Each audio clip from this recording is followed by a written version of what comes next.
Good afternoon, Tuscaloosa, Internet World, West Alabama, right here in downtown Northport. You're tuned in to the Joe Gaither Show right here on BamaCentral and BamaCentral.com. You guys are watching us each and every day on YouTube, on Facebook, on Twitter.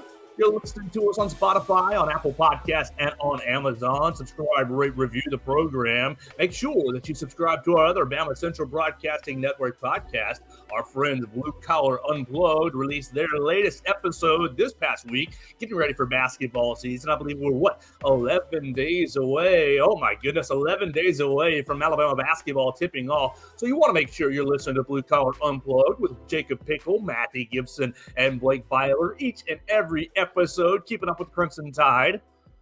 But we're not going to talk about basketball today. It's Football Friday. It's Football Friday right here on the Joe Gaither Show on BamaCentral.com. So we're going to talk about some football all show long. Obviously, the Alabama Crimson Tide are not in action tomorrow. Oh my gosh, what are you going to do with your life? Hopefully, you're going to have some fun with your life. Enjoy your bye week. We're going to have some fun with our lives, talking about, we're going to go to a baseball game tomorrow, watch Alabama baseball play Florida State in a little exhibition. But we're also going to be paying attention to all the football action that is around the SEC, around the national picture. And then Sunday, of course, Sunday is going to be NFL action. A lot of Bama on Bama crime is sure to happen on Sunday. But before we get into it, we want to encourage you to follow us on the social media machines at Joe Gaither 6 for all your social media machines: Facebook, Twitter, Instagram, YouTube, Snapchat, TikTok, wherever you want to find us, whatever your favorite social media machine is, you can find us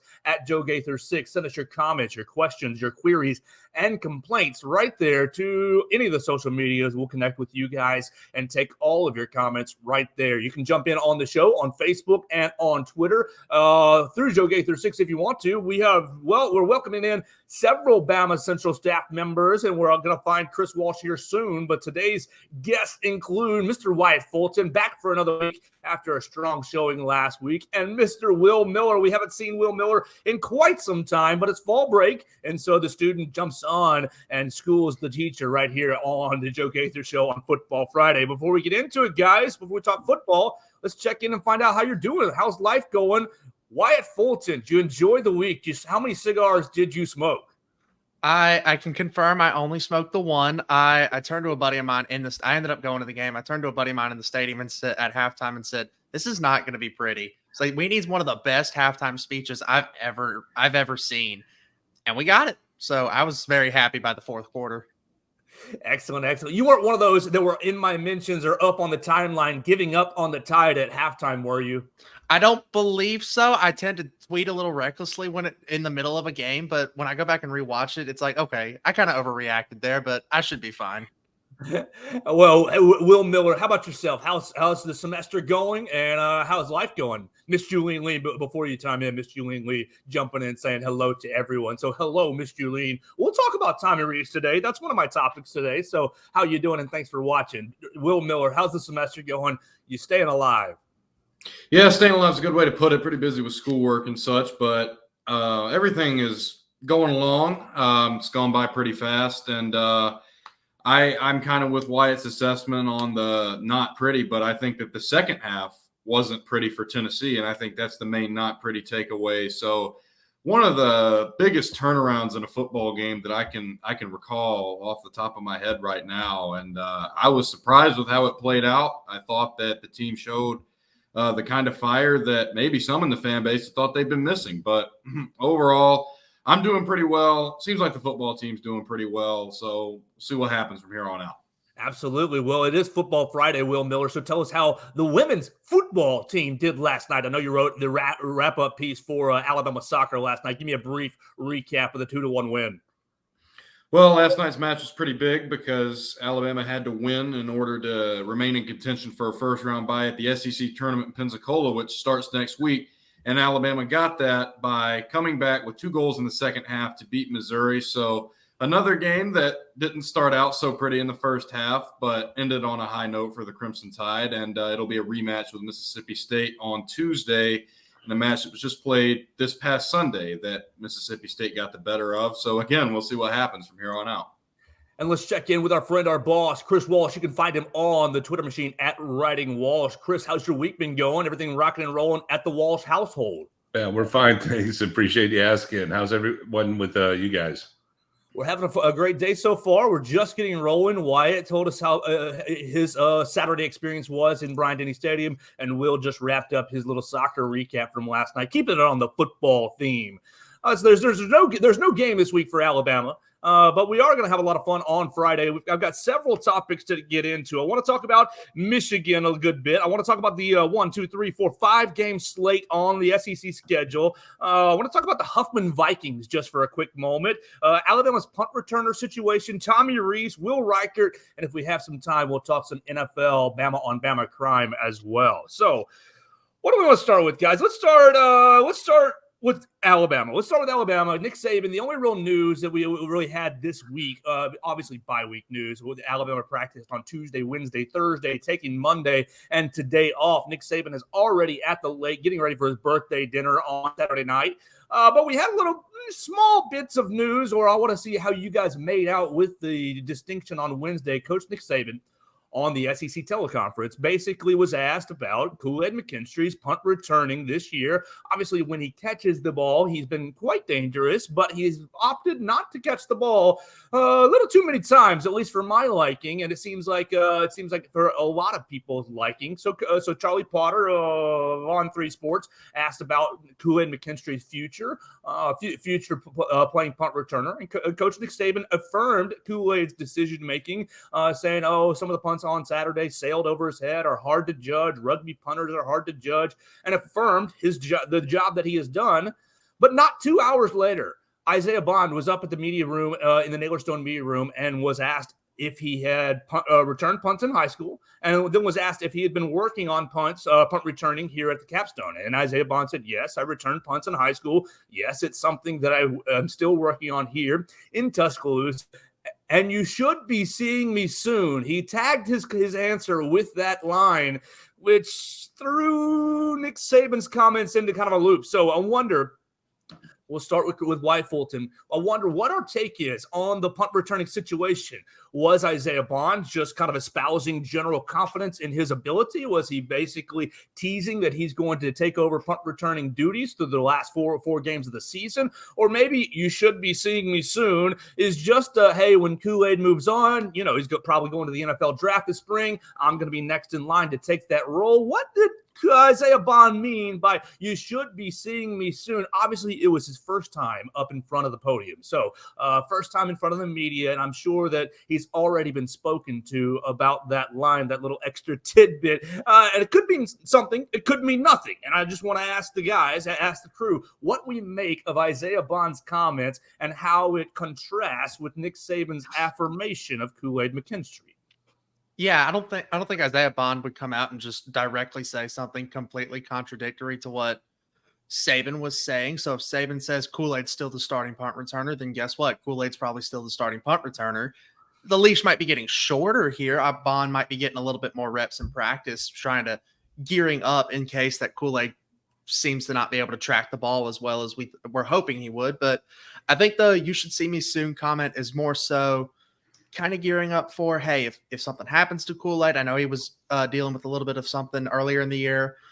If we're in garbage time or something like that, and we decide to pull Kool-Aid, then, I think you could see Bond in that scenario. But I think it's more so just Kool-Aid's leash is probably a little bit shorter than it was to start the year with punt returning.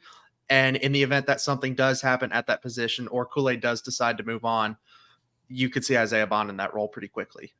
Chris Walsh, Isaiah Bond has returned 2 career punts, one against MTSU the first week of the year, and one last season against ULM, where literally everybody returned a punt in that game. What do you make of the comments and the contradictory thoughts? Well, I mean, he's been second on the depth chart, so it's obviously he's and the fact that he's done it a couple times before, he's the next guy up kind of thing. People forget the number one key to punt returning is actually catching the ball. It's not fumbling. And so it's when I hear people are like, oh man, what's up with Kool-Aid? It's like, what, did he fumble? No. Okay. I mean, And it is a harder job than people appreciate. And the other part of that, obviously, is, he's a regular starter at cornerback. That's a little tricky, so it's doing that double duty, I think sometimes can throw guys a little bit. So let me just kind of get that all out of the way. Yeah, I if Saban says Kool-Aid's our guy, Kool-Aid's a guy, but it's obvious that they're probably going to get this. They're probably going to get Isaiah Bond some works, at least in the next few games. Unless he is absolutely positively ready to go and take over the role, you don't switch a guy at the position like that for LSU. You just don't do it. Although the game is home, so that's definitely a benefit. But I'm sure we're going to see him a little bit more here down the stretch, and they're probably going to start, getting a little more experience. At minimum, I would assume we're going to see him against Chattanooga, but they've got 3 SEC games to go, and I don't know. Some people are already kind of looking past, Kentucky. Kentucky's, you can't do that kind of thing. It's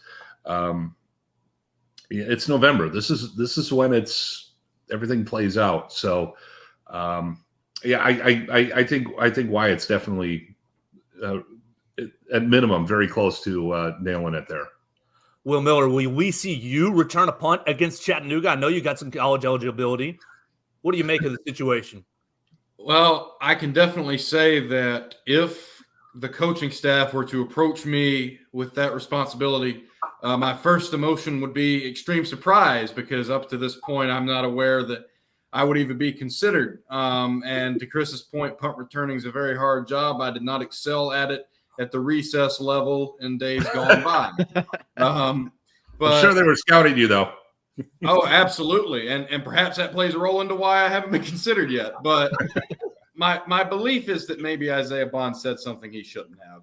That's what I'm thinking. Maybe I'm wrong, and I think he might get some reps against Chattanooga, but I'm with Chris. I don't see it going his direction for the LSU game. You can't be tinkering around with games like that, regardless of the environment. I don't see that happening. He might return a punt or two against Chattanooga. Maybe he shifts into it temporarily full time for that game, but I think he probably just maybe tacked something on that he shouldn't have. And if true, then yes, he probably did have that addressed with him with the staff, but that's to be expected. I think that he might well be the guy after Kool-Aid moves on. If the chalk holds and that's the direction that he goes, then Isaiah Bond's probably going to be that guy. That could have been some of the implications of the comment, but regardless, that was my first reaction when I saw it on Twitter. That's not something he probably should have said. True or not, I don't anticipate that being something that was supposed to slip out.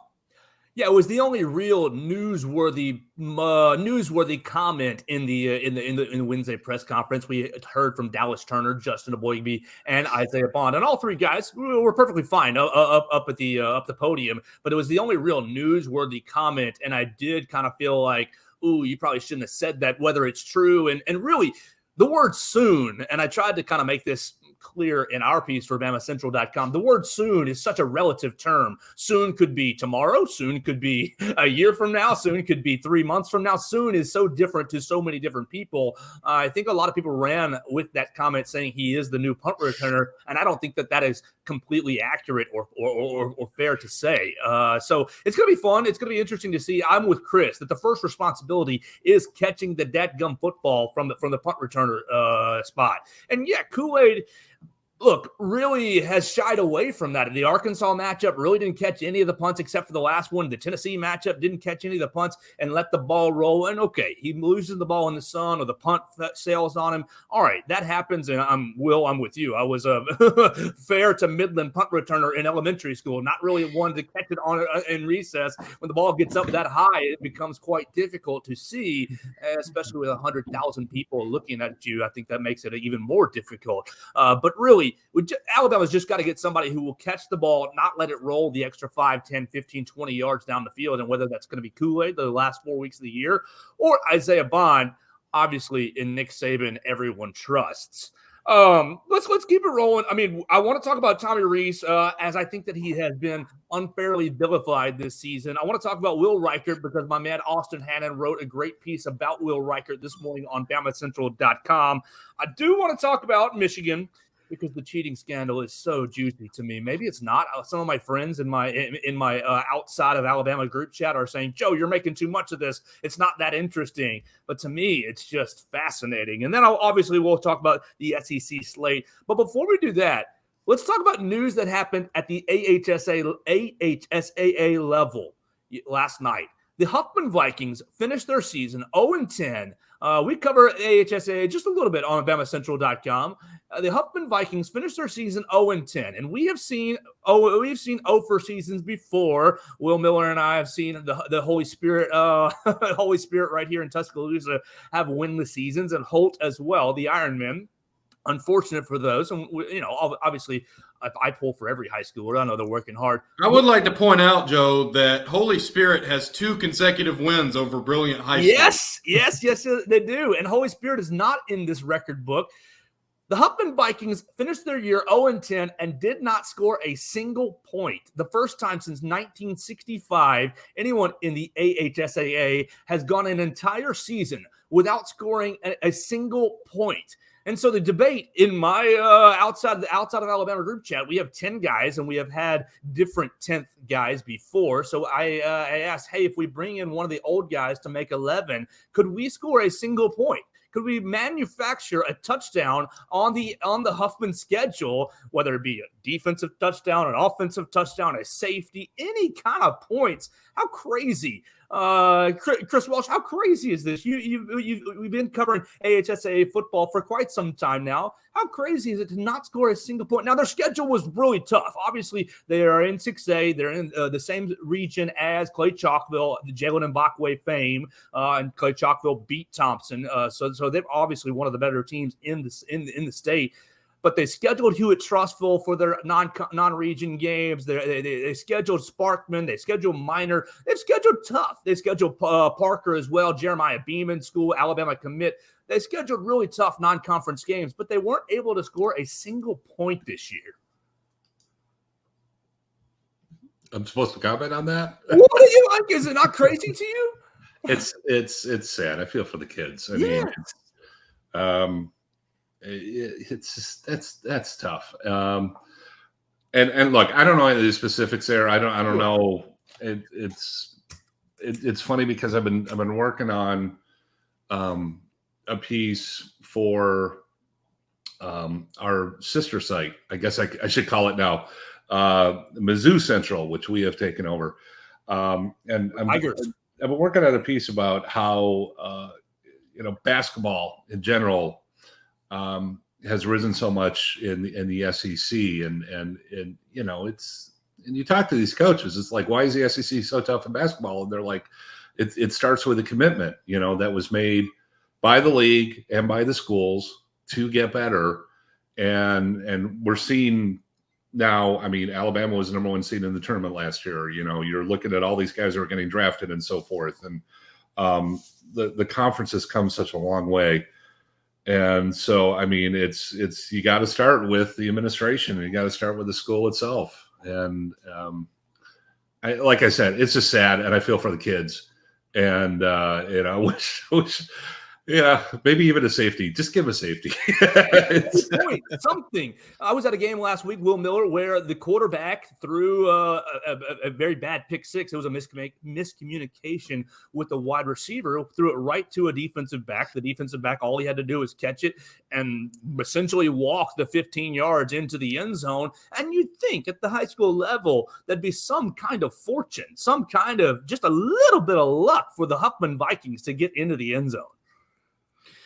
Well, for me, the whole situation just kind of reeks of the things that happen when a game get out of hand. And basically what happens there, obviously we've all seen, thousands upon thousands of hours of football at this point in our respective lives, is that the team that's losing naturally tends to play a little bit listless. And when you get that, you get those unforced errors, you get those mistakes, and they're multiplied. And when you're already starting from maybe not as high of a level of talent as the 11 standing across from you, that's only going to get magnified. So that's what I think most of this probably is, but that doesn't diminish from just the sheer unfortunate nature of it. I mean, how demoralizing that's got to be to even put on pads when it's 9 games into the year and you haven't scored a single point. I mean, mentally, what's that going to do?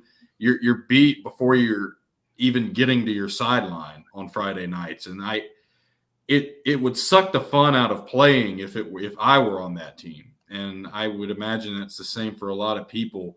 I would take no joy in the game of football if that was the situation that my team found itself in. So it is just sad. That's the prevailing sentiment here.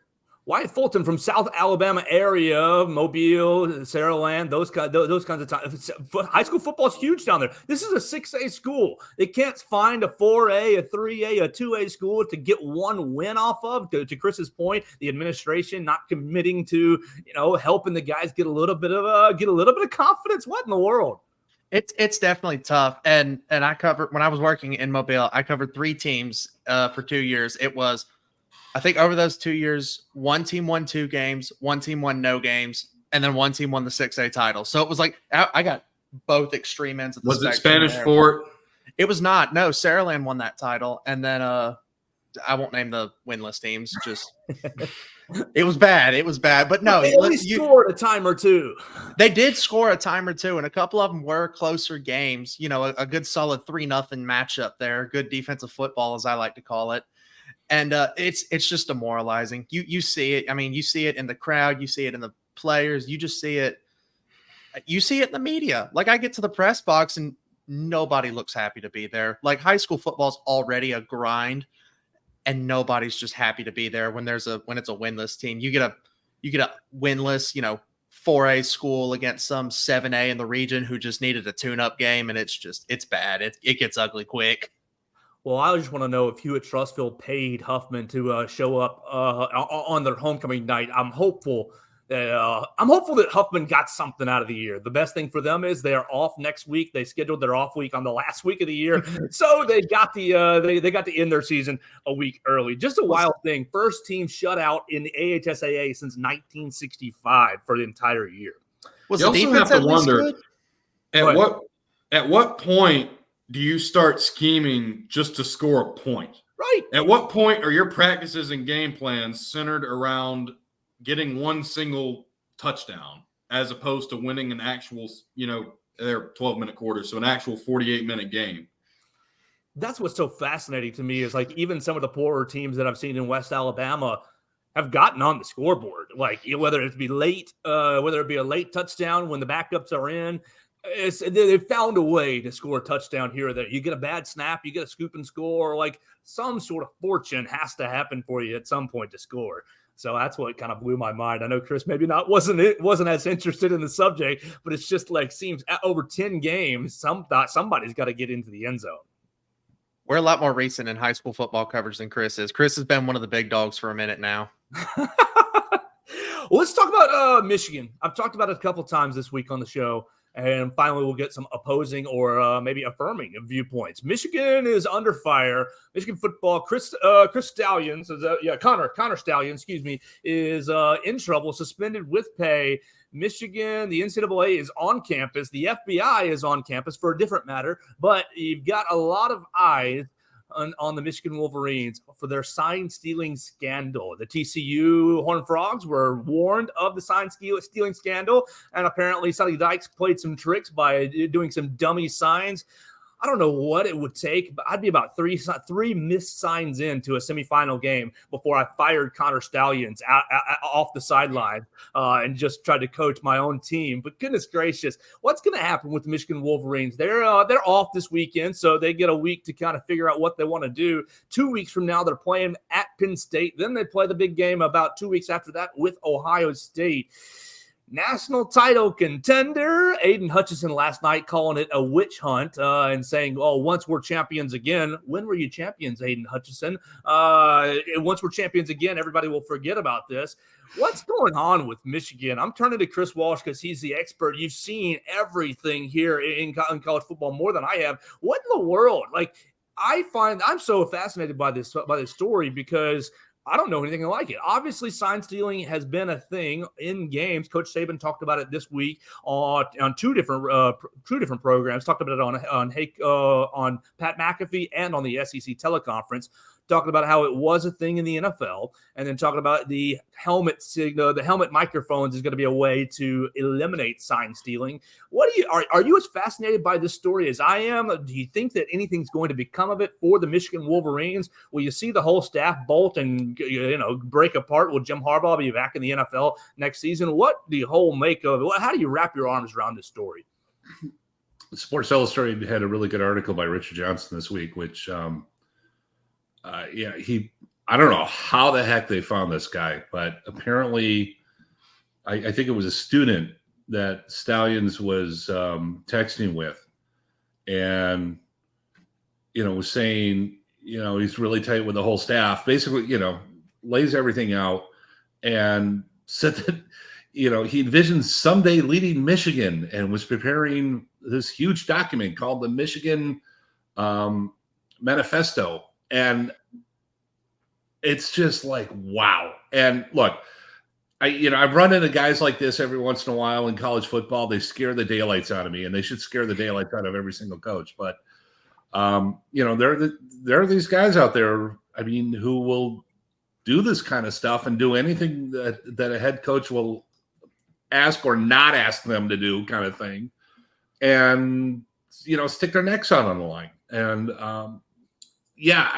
I think Michigan's in a lot of trouble. And look, the NCAA is toothless right now, and they're still going to take a chomp out of, I think, out of Michigan. They have to, especially after the embarrassment of not doing anything to North Carolina a few years ago. That was horrible. And it's in an ideal world, they're going to have enough where they can do something this year. The longer this drags out and the more that they get away from, the players and the coaches who are actually involved in this, that's where people have a complaint. But the thing is it's you have to have the proof, and that takes time to get, and you have to do the interviews, and you have to do the diligent work that goes into that. So this is a huge scandal. And right at a time where, it's not just this season, we're going through expansion. We're going to, college football playoff, and Michigan is now getting black eye doesn't even begin to cover it. If they have the proof on this, and it looks like they do, Michigan needs to be banned from the postseason right now. Boom, gone. Can't be considered for the national championship. The coaches, the entire staff, they all need to be fired. They all need to be, have the designation of show cause applied to them, and so forth. It's Reader just pointed out the Astros. Tyler White just pointed out, does nobody learn from the Astros?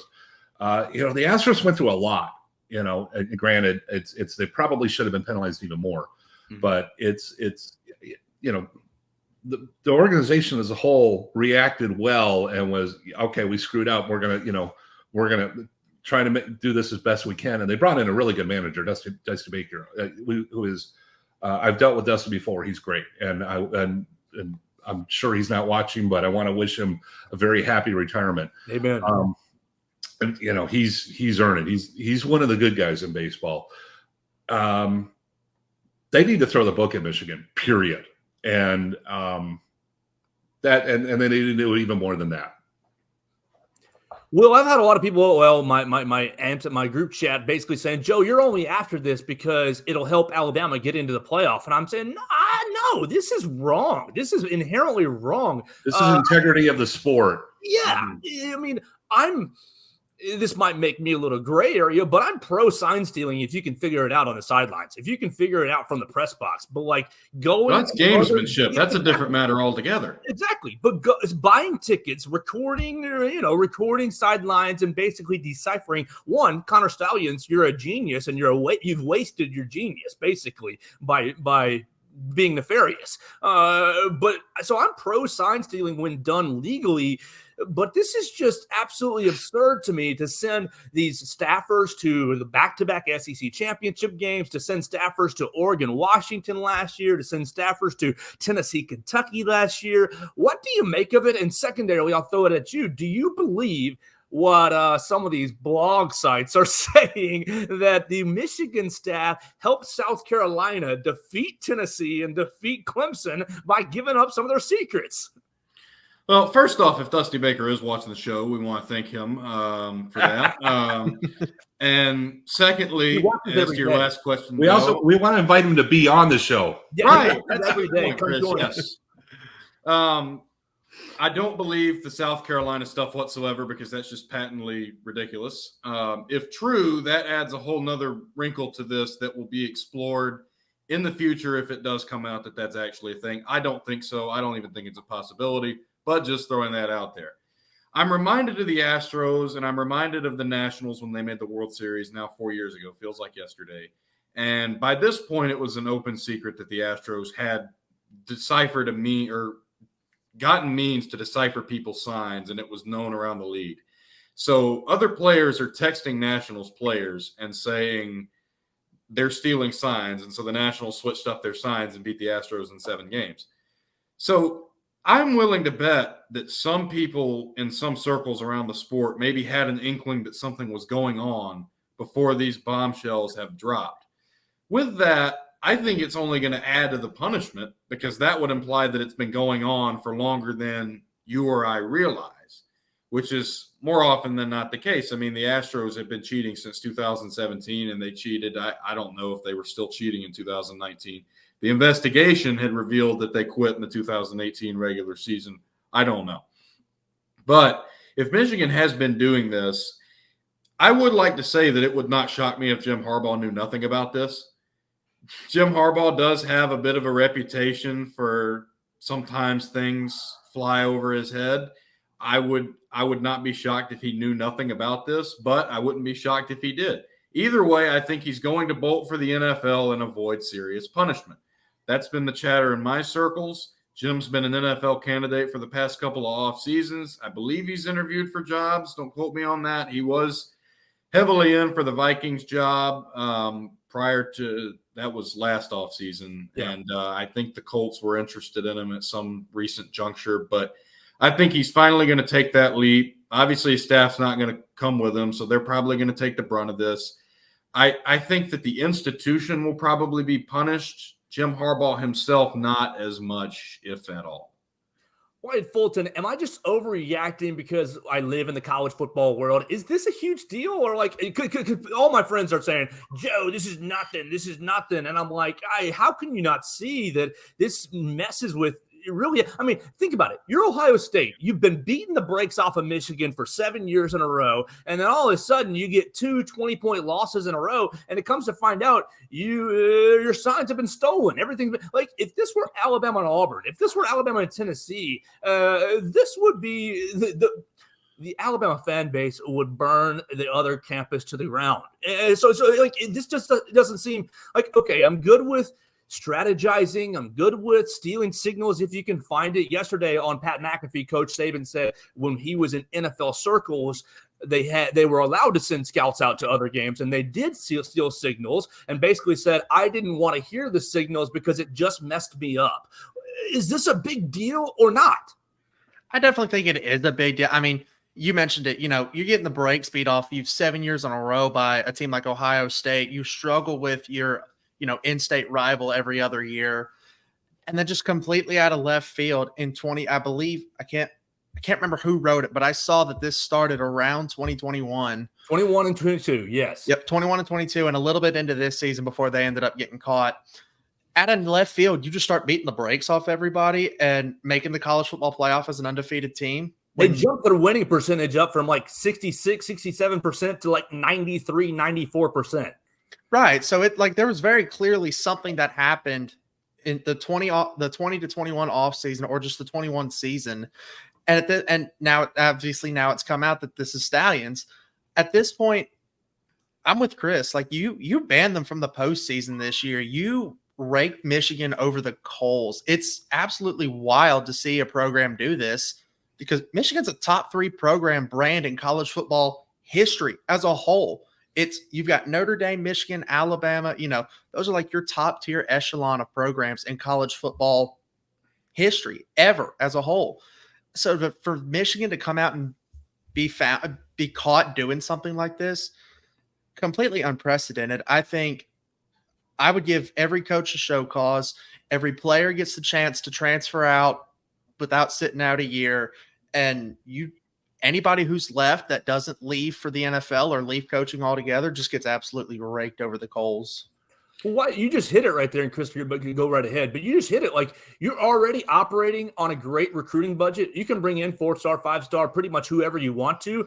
And then, so you're playing Indiana, you're playing Northwestern, you're playing Illinois, who are not playing with the same caliber of player you are. And then you want to basically bleep over the coaches. You want to basically go over the top with your strategizing. It just makes it like, okay, we're already not playing the same game on the recruiting field. Why are we like we're now not playing the same game between the White Lions? And here's the leverage I think the NCAA needs to use. And I would not normally recommend that they do this, but I mean, if Michigan fights him on this, and I'm sure they are initially because the people are involved. If I'm the NCAA, I have to say, okay, here's the deal. Here are your choices. Either you accept A, B, C, D, and E, or we're going to let the FBI prosecute you all. Because this is blatantly illegal. It's absolutely, I mean, these people would be going to jail. And it's just like, okay, here's your choice. There you go. What do you want? And if they even hesitate, I call the FBI and say, go get them. That's another thing. Sorry to interrupt you there, Joe. That's another thing is, like, this isn't just completely out of left field that happened with Michigan. Like, they were already in trouble for 2 other scandals, 2 other issues. Harbaugh was suspended to start the year for recruiting violations. So you're in the middle of 2 other scandals, 2 other investigations, and then this sign stealing bomb drops. At this point, you've got 3 ongoing investigations. You've got NCAA and private investigators and the FBI crossing each other in the hallway talking about what evidence are you finding. Like, this is just insane. I know it doesn't apply here, but this is the kind of, if it did apply, this is the kind of give Heisman back territory that, famously Reggie Bush had to do, and I'll reserve opinion or comment on that particular subject at this exact second. But this is that kind of territory. Like, you're talking about stripping this program down to the bare bones of just punishment, of punitive action, and it's so unprecedented. When the Astros did this, there weren't even bylaws in the league constitution that allowed the league office to throw the book at them because it was just so wild of what they did. This is almost even crazier because you're talking about a whole web, a whole network. You're talking about this guy brazenly buying tickets in his own name, but also forwarding those tickets to a bunch of people all over everywhere, deputizing those people to go out and partake in this operation. This is almost crazier. This is a web. This isn't just a trash can and a monitor and a dugout at your home ball field. This is a national operation. That's what's got me so stirred up about it, and this would be our 3rd day mentioning it on the program, talking about like the new every development that comes out. So we'll table this for today, and we'll continue to talk about it because it's not going to go away anytime soon. Especially next Tuesday, the college football playoff poll. The initial poll comes out at 7 p.m. We'll have it right there on BamaCentral.com. Let's talk about something else that hit on BamaCentral.com before we go into the weekend slate of games. Our man Austin Hannon wrote about Will Reichard. The all-time SEC all-time leader in points, 496 points scored. He's in his 5th year, came back for his COVID year, didn't go to the NFL. Coach Saban has been pretty vocal about praising Will Reichard and praising the COVID year, praising NIL for allowing Will Reichard to come back, not forcing him to go to an NFL roster and thus get cut, as probably he may have done due to leg strength issues. His accuracy has been off the chart, but the NFL kickers, their leg strength is. Absurd. So we'll start with White Fulton this time, and I just want you to put into words what Will Reichard has meant to you. And we want to encourage all our listeners and viewers to go to BamaCentral.com and check out Austin Hannon's breakdown by the numbers, Will Reichard's records here at the University of Alabama. It's absolutely huge. I mean, it's, I remember watching Alabama throughout kind of the start of this Saban dynasty and things like that. And even, 2013, it's, you see guys line up for kicks and it's like, okay, it's going to be short. It's going to be wide. I think at one point, one national championship run, we literally had two different kickers, one for short yardage and one for long yardage situations, just because they couldn't hit the other one. Papanastis lines up against Georgia in the national championship. Not a soul thought that ball was going through the uprights. Everybody thought something was going to go wrong, and of course it did. With Will Reichard, it is the first time, and I've heard Alabama fans say this, it is the first time that Alabama fans have seen us line up for a kick and not immediately think, oh crap, what's going to happen? Yeah, it's like cover your eyes, watch through your fingers. First time they're not immediately thinking, oh crap, how's this going to go wrong? Chris Walsh, you've seen a lot of kickers here at the Capstone. How amazing has Will Reichard been? I mean, he went an entire season one year without missing. Obviously, last year, big miss against the University of Tennessee, but he hasn't missed since then. Just the consistency of the Hoover product. Yeah, and the year that he was perfect and didn't win the Lou Groza Award, a crime, which is one of the very few awards that no one from Alabama has ever won at this point. It's like that, the Mackey, the Ray guy. J.K. Scott should have won that one in 2014. Yep. I hear from people, it's like, well, if he doesn't miss a kick, he's going to win the Lou Groza Award. It's like, no, that's already happened. But the thing is, that award is, I think it's definitely geared to upperclassmen, and this is kind of worked to his advantage because he's a senior this year. So he's 15 for 15. There's 1, 2, 3, 4. I'm looking at it right now. 4 other kickers in college football who haven't missed a field goal yet, but he's had the most attempts. Ryan Fitzgerald from Florida State is really good. The guy from Miami is really good, but he's missed one.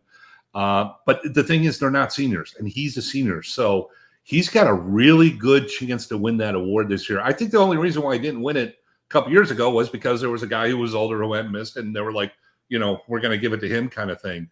So we might be seeing history here. I think very good chance. Will Miller, quick comments on Will Reichard. I think that what Wyatt said was pretty accurate. It's been very, kicker's been the one inconsistent position kind of the Saban era. We just ran through awards. Obviously J.K. Scott got hosed in 2014 and should have won the Ray guy that year. Will Reichard did not win a few years ago, I think, because he was an underclassman. I agree with Chris. I think he could win it this year. It's entirely possible, but he would be well served to keep that perfect mark. But either way, he's got to be the best kicker of the Saban era, right?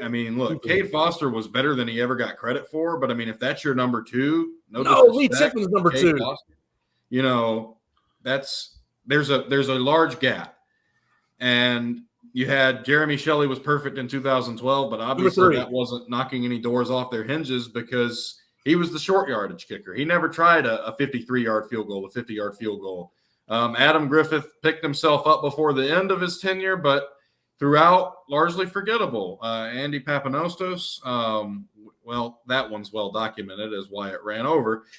So Will Reichard, to me, has been the model of consistency at one of the only positions in the Saban era that really hasn't been. And for that alone, his impact is absolutely vast. Tiffin was named an All-American by one I think it was just one organization. He wasn't not a consensus choice. But a quick trivia question for you guys. Can you name the one position Alabama's never had an All-American? Tight end? It's tight end. That's right. Excuse me. I should have said during the Saban years. I apologize. I screwed up the question. No, that's all right. But it's funny because it's you would think I mean, OJ Howard could have had a chance, but they never got him the ball. So it's like criminally underused. I want to ask Nick someday, kind of half joke this, like, what's wrong with your team? Why can't you have an All-American tight end? But oh well. All right, before we get to the picks, we'll hit the last topic right here. Tommy Rees. I want to talk about Tommy Rees' development, and I want to talk about really what he did this past week against Tennessee. A lot of motions, a lot of movements, a lot of eye candy, especially in the second half. I think Tommy Rees has been unfairly vilified throughout the season. Now, obviously, you have the Texas game that it didn't go well, and you have the USF game that didn't go well. You didn't score a whole lot of points against Ole Miss or against Arkansas, but some of that's on the offensive line, and some of that's just on execution as well. So Tommy Rees, I think he has, I'll give him a good B+ for the year, and especially I think he's been getting better throughout the year, learning his personnel and really scheming for his personnel. You saw really the first two plays against Tennessee in the second half, Coach Saban said were dialed up, said were basically pre-planned plays. If you go back and watch us on the 27 things I noticed against Tennessee, you can see right there the first drive, Tommy Rees basically dials up what looks like an RPO, but it's an automatic give, and the pass routes take the linebackers out of the hole, and James McClellan rips off a 46-yarder. Then the second play, he rips off the 46-yarder to Isaiah Bond, using Jermaine Burton to basically distract the entire secondary and breaks open Isaiah Bond. I think that really Tommy Rees has gotten unfairly vilified because it's easy to turn and hate on coordinators. You can all remember Bill O'Brien and Pete Golding over the last couple of years being the brunt of complaints. Chris Walsh, how do you think that Tommy Rees has done in his first year as Alabama offensive coordinator, given the fact that you're changing offensive linemen, you're putting some freshmen at left tackle, and given the fact that it took Coach Saban all summer long and all fall camp long and 3 games into the season to name a starting quarterback? Yeah, you can also, there are a number of different factors that you can point to. I mean, I still don't understand why they had so many problems snapping the ball, but then you turn around and say, well, why can't they put the quarterback under center when they get near the goal line? Look, it's a long year, it's a long season. There's a feeling out process. Everyone has to figure everyone out, and I'm sure getting adjusted to working for Saban is probably as challenging as anything in coaching in college football. But you're seeing the results now, especially the quarterback, between the quarterback and the coordinator, they're kind of figuring out what works, what everyone's comfortable with. You're beginning to see Jermaine Burton step up a little bit more. You're seeing the roles beginning to solidify. It's a long process, and it doesn't just happen overnight. So, I know fans are impatient and they want immediate results, and it's like, oh my, the coordinator cost them the game. How do you know that? Come on. How do you know that? Because you don't know the play call, you don't know what the preparation went into it. It's an oversimplification. Now, look, I mean, there are certain times, and granted, I'm as guilty about this as anyone when I'm watching a team and I'm just like, what are they thinking? How do they come up with this? And those are fair questions and all, but Nick Saban's the head coach of Alabama. I mean, this guy knows football better than anybody, and maybe everybody. If Saban says he's happy with him, for the most part, I'm going to sit there and say, okay, there's probably a bunch of things that we don't know about, and give him the benefit of the doubt. But so that's kind of a cheesy way of saying I'm going to reserve judgment until the season's over. I want to see how this plays out. But this team's getting better. The offense is getting better. And, we didn't see the penalties that we've been seeing lately. And they got to get the sacks down still. But they're facing SEC teams. These are the best of the best. So you've got opponents that are spending the whole year figuring out how to mess you up. They're going to find stuff sooner or later. Yeah. But I love the way that the team reacted against Tennessee in the second half. The offense obviously played much better, and they won that game. Let's see what they do against LSU. Will Miller, I think you might be on the other side of the coin with Tommy Rees. Tell us about what you think. I think he's adjusting over the past few weeks a lot better than some people might have thought. I think a lot of people saw the South Florida game, as well as myself. I was in Tampa, and were not encouraged. But he's acclimated well. I think part of that is there's a learning curve in any new coaching position that really isn't addressed until the actual games start being played. And I think that's what we're seeing as we're watching this team week in and week out. I think that's part of the adjustment that's been made, is that you're learning, not necessarily learning on the fly, but that experience, that practical experience, is helping inform what Tommy Rees is doing week to week. So I think that he has improved substantially from where he was week one. And if that continues, who's to say that it can't? I mean, Jalen Milroe's getting better. The offensive line has strung together a couple of good performances. Like Chris said, the snapping has still been a recurring problem, which I'm as confused by as the next person.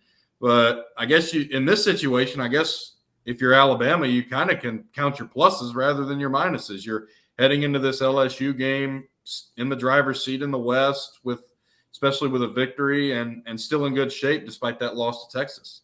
Wyatt Fulton, grade Tommy Rees's performance through 8 games. If I have to give a grade, I kind of would stick with a solid B. Like Will said, there's a definite learning curve there that, you can call a great game at 8A. You can call a great, couple fall scrimmages, and then you line up on an actual Saturday, pads are live, bullets are flying, and things don't work out the way you expect them to. All of a sudden your quarterback's wearing the same color jersey as everybody else, and it's, he all of a sudden is able to get hit. He's able to take shots and things like that. Or somebody, plays a little bit faster than you were in practice. And so it's a learning curve. Tommy Rees is an extremely young offensive coordinator. I really liked the hire. I was much higher on him initially than a lot of people were. But, I give him a solid B. I think the team is progressing very well. Saban has said that he really enjoys coaching this team. And I really think this team is a team that is forcing them to kind of coach up again. They're not necessarily like a 2016 type team where it's like, all right, we're just going to throw our jersey on the field and just go out there and we'll win by 20. You're having to actually coach. You're having to actually play the game. And it's they're having fun with it. All right, we've had a lot of fun right here on the Joe Gaither Show on BamaCentral, BamaCentral.com. We're here with Wyatt Fulton, Will Miller, and Chris Walsh right here on YouTube, Facebook, and Twitter. You listen to us on Spotify, Apple Podcasts, and on Amazon. We'll transition now to the business end of Football Friday. We have 5 SEC games and 1 outside the league game to decipher. We'll go Wyatt, Will, Chris, then Chris, Will, Wyatt, all the way around the circle. Say that 5 times fast. We'll start, of course. Look, it's kind of an ugly slate. I only see 2 games on the SEC slate that I'm really interested in, but we'll just take them in order. South Carolina goes to Texas A&M. Wyatt, you're up first. Aggies are a 16-point favorite. Give us your winner and why, quickly. Beamer ball is not going to get it done this week. Texas A&M at home is going to be good, and I probably would take them to cover here as well. I think it's a 16-point line. I agree with Wyatt on the winner, but not the spread. A&M will win, but not cover. I think that in a vacuum, this A&M team has shown, especially on home field, that they can be very efficient. I think that against an inconsistent South Carolina team that has not performed up to expectations, that's going to be enough this weekend. Actually, you can say both teams haven't really met expectations. I think Beamer's hot seat is getting hotter by the moment. I'm definitely going A&M. I'm going A&M as well. I think that I'm not impressed with Shane Beamer's leadership ability. Number 1, Georgia against Florida, the world's largest outdoor, they don't want you to say cocktail, party. Georgia, 14.5-point favorites. No Brock Bowers. Chris Walsh, how you feel? Georgia, big. Will, be ready. Be ready. I'm thinking Georgia will win the game, but we have seen in the past a Georgia team that is much better than the Florida team has played down severely. I'm reminded of 2014 when Georgia had taken the license to pencil themselves in for the SEC East Championship and promptly got trounced by a Florida team that went 6-6 and I believe played East Carolina in the Birmingham Bowl.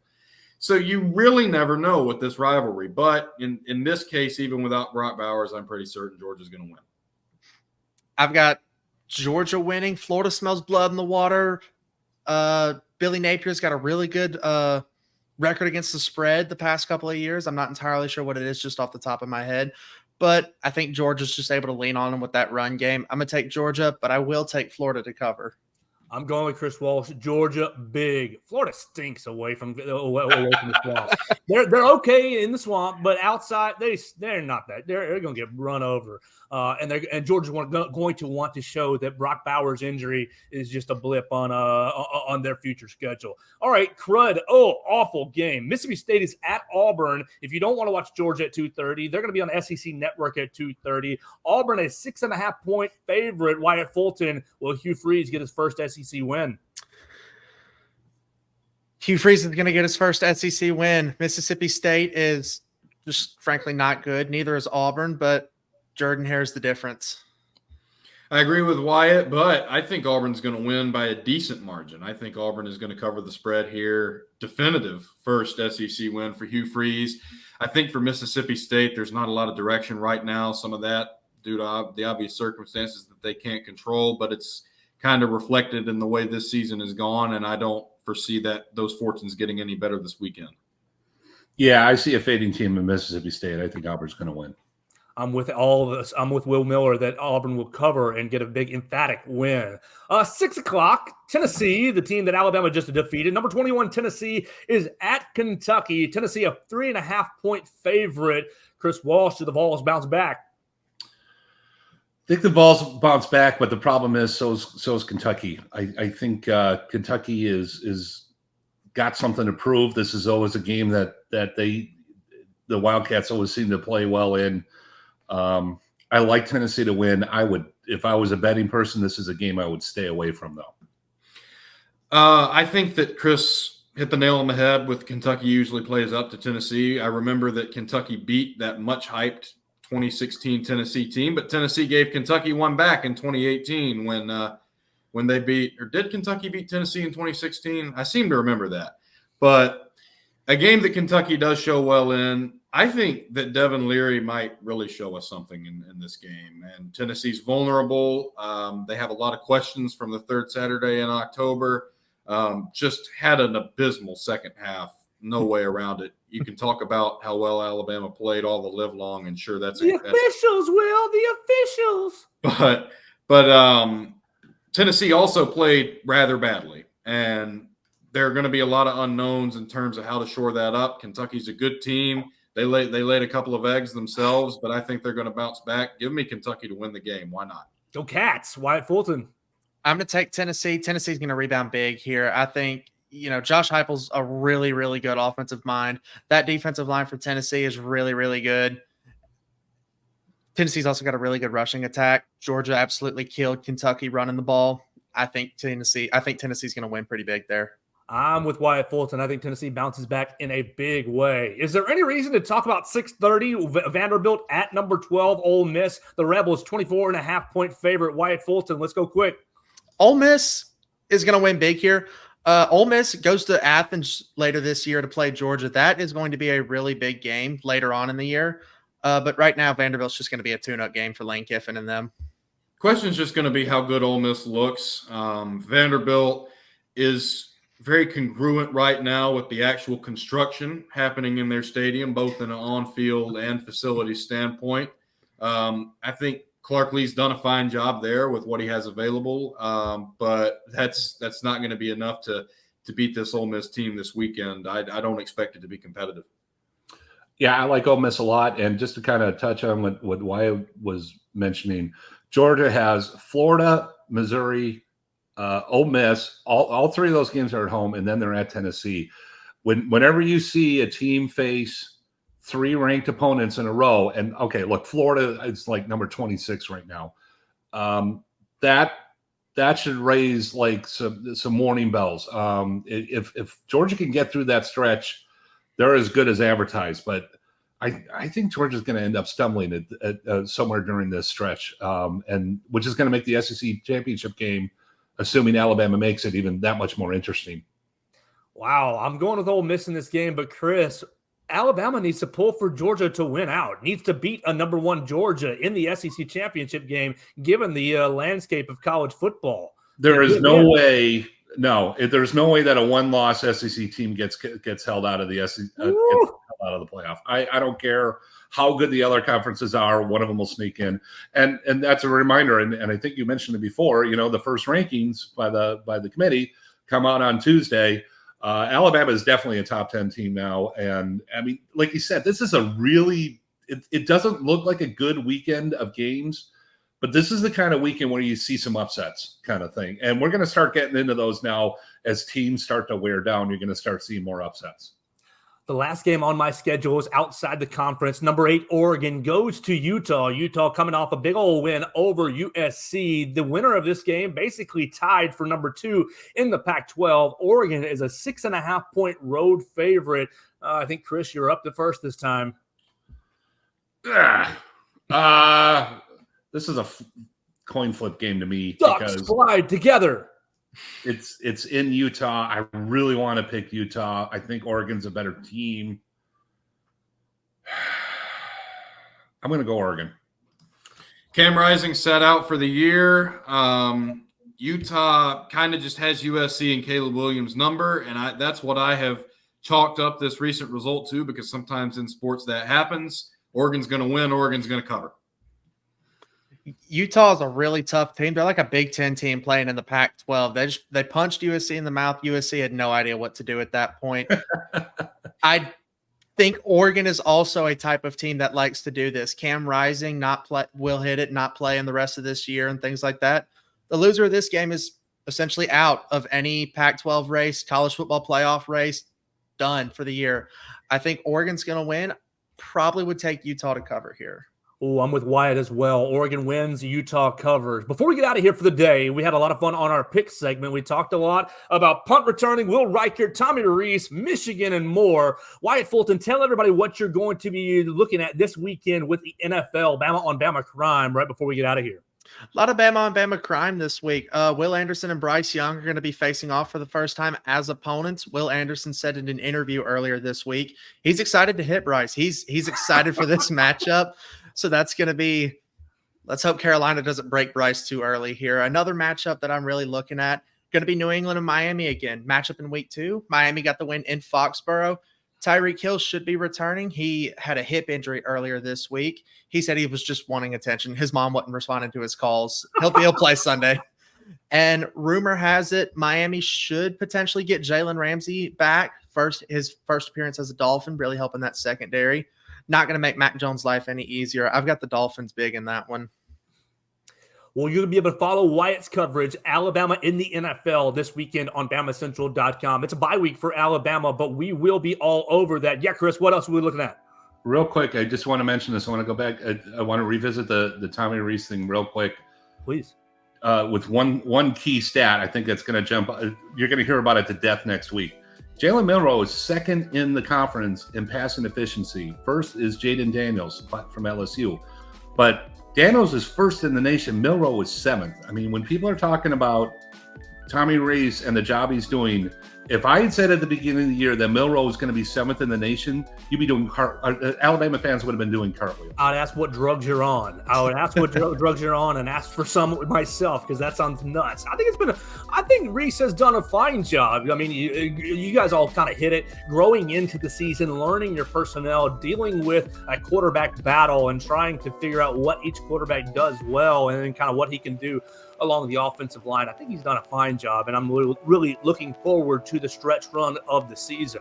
Tomorrow, I will be over at the Joe Sewell Thomas Stadium. We'll see Alabama and Florida State. You guys can join me if you're not doing anything. Noon, Alabama and Florida State, 2 7-inning doubleheaders. It'll be free admission. Everybody can jump in and see Rob Vaughn's team for the second and final time in fall ball action before spring ball gets going.